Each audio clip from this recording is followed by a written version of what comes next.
Hey guys. Well, I completed a model. I'm really happy about completing a model. I don't know about you guys, but like the best part of almost completing a model is not only do you get your most recent build on the shelf, you get to show it off and all that stuff, but you get to throw the empty boxes away. I throw all my empty boxes away. I don't keep them. I don't have the room for that. So it's a glorious day when I can clean up and I clean up the bench a little bit and get myself back in order. But that is a glorious day when I can do that because I live in a mess down here because I don't have much space. But anyway, I completed the 68 Charger. It didn't come out the way I had intended, but I'm still happy with the build. Um, I wanted to talk about that today, and then I'm going to talk about a couple of questions that popped up in the community. Um, Jason over at Blue Ox Model Shop asked a question, and Jason over at, I think it's JKD, I'm going to leave his link in the description. He asked a question as well. And I'm going to get to those, and then we'll start off with showing you the build. So, pull parts off. So, it came out pretty good. Like I said, pretty stoked about it. If I can get this thing to turn on. Gotta have both hands, guys, sorry. All right, so you can see it's green. I painted it this 68 Dodge dark green. It has a lot of flake in it, if you can see it. It has an incredible amount of flake. I love the flake in it. I used the drag hood because I ran out of room in the engine bay, and I'll show you what I'm talking about there. I put some Model Car Garage marker lights on it. I put some Z-Force Model Works wheels and tires on it. I like how that turned out.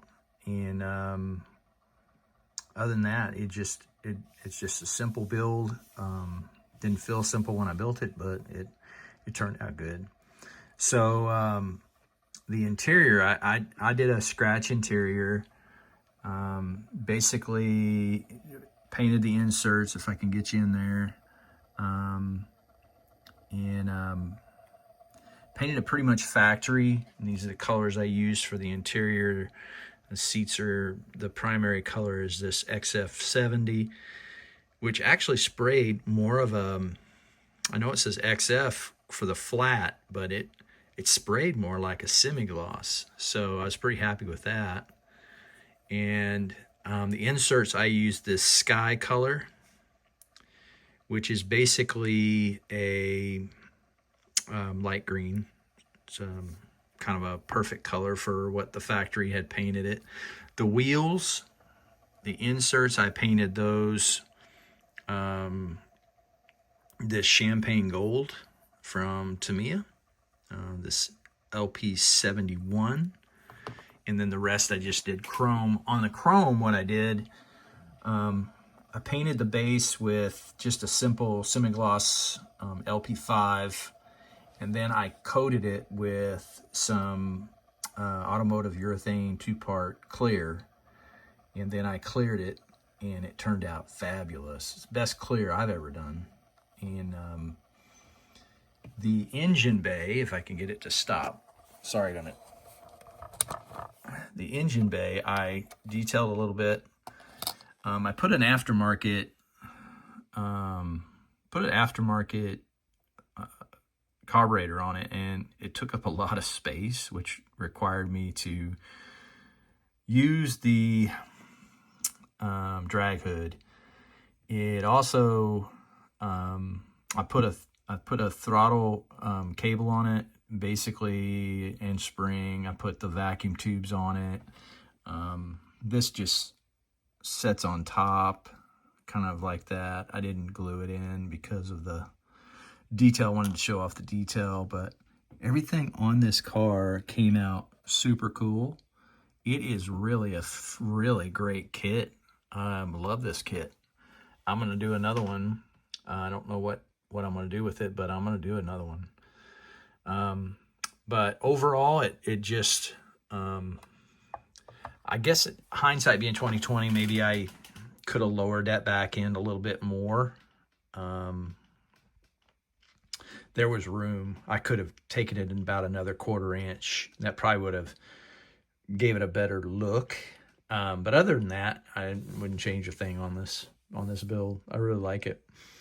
The questions that was posed to us in the community, I really look forward to these questions because I feel like it really gives you a chance to kind of get to know the builder and get to know who the YouTube creator is, and just kind of get to know each other a little bit better. But these questions have been asked before, but in a kind of a different way. But I think it's always good to do these questions every once in a while. So the question that Jason posed was, do you think it's right or wrong if a builder just basically plateaus and doesn't want to get better? And what I would say to that is the very first thing in my head that pops out is it's their choice. It's their hobby. They choose to do what they want to do with that hobby. If that makes them happy, that's what the whole point of a hobby is to give you relaxation. If you don't get any relaxation from it, then you need to either change what you're doing with the hobby or get rid of the hobby and try something else. But that's why we do the hobbies. It's just to relax, get your mind off of things. At least that's how I look at it. The one thing about the hobby how I approach it is I always want to try something different on a build.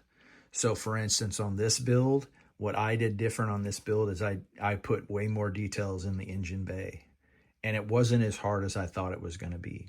It turned out really good. I really, really enjoyed it. Like how it came out. And for those who don't want to get better and you feel like you've gotten to a point where you're satisfied with what you're putting on the shelf, that's your thing. There's nobody judging you for that, in my opinion. That's your happy place, then that's your happy place. It's your model. You build it how you want to build it. The one thing I would say, though, when you take your model to a show, the question I have is, do you ask the judge for feedback? And if you do, what do you do with that feedback? If you don't want to get better, what do you do with that feedback? So I think inherently inside, we all want to some degree, do something a little better. I just feel like that's just human instinct. The next question I was asked by Jason. And Jason asked, what are other hobbies? Well, I have two pretty predominant hobbies. I started my YouTube channel years ago as a guitarist. I basically collected vintage pedals for your amplifier. And I've gotten rid of most of those, but I still play. And that's my rig, and I still enjoy playing. I got carpal tunnel years ago, and it's more difficult to play. But I do enjoy playing. And those stomp boxes you see on the bottom there on the ground, the one on the left, that purple, that is a highly sought after pedal that I would never sell. But it is like really, really highly sought after. And that's what I enjoy doing, is collecting those vintage pedals. The other thing I like to do is right there. I like to play pool.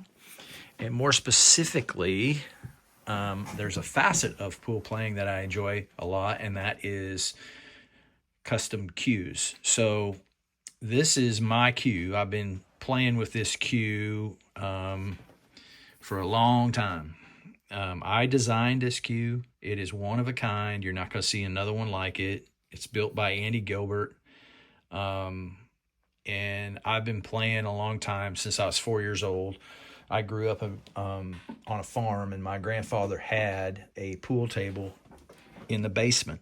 And every time my mom would come over there, which it was every weekend, my grandfather would take the old wooden Coke bottle boxes, and he would let me stand on those, and then I would shoot a shot, and then he would move them around so I could get around the table and go to my next shot. But that's basically my two hobbies. I've enjoyed those hobbies, and like I said, and before I answered the questions, it's your hobby. You know, if it gives you relaxation and it gives you joy, then nobody should be judging you for that. That's your hobby, and you choose how to do it, how you want to do it. So, but on to the next build. I think the next build is going to be the NASCAR. We'll get that off to the shelf, and get moving forward. But everybody have a good night. This is Terry. I'm out of here.